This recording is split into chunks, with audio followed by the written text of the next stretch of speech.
Afghan rulers slammed for banning women from humanitarian work.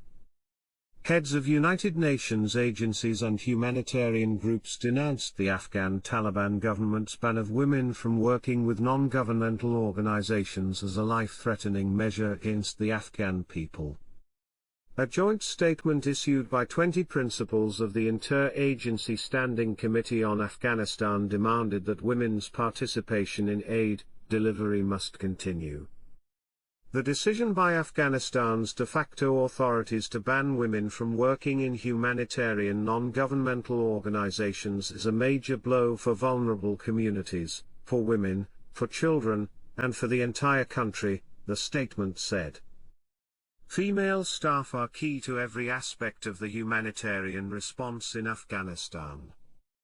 They are teachers, nutrition experts, team leaders, community health workers, vaccinators, nurses, doctors, and heads of organizations, it said. The statement said women have access to some populations that male colleagues cannot, and their professional work is indispensable and can save lives. Humanitarian work has immediate life-threatening consequences for all Afghans, the statement said. The statement said the ban is taking place at a time when more than 28 million people in Afghanistan are struggling to survive while the country is grappling with famine conditions, economic decline, entrenched poverty and a brutal winter. For non-governmental organizations, Save the Children, the International Rescue Committee, the Norwegian Refugee Council and CARE, have decided to suspend humanitarian work after the Taliban banned women colleagues. Taliban authorities claimed that the reason for the ban was because the women did not wear the traditional hijab under Islamic rules.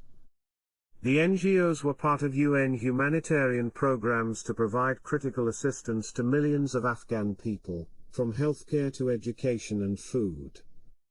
The head of the UN Development Programme, Ahim Steiner, said that the ban of women workers in humanitarian activities as well as denying women and girls access to education would accelerate Afghanistan's backslide into poverty.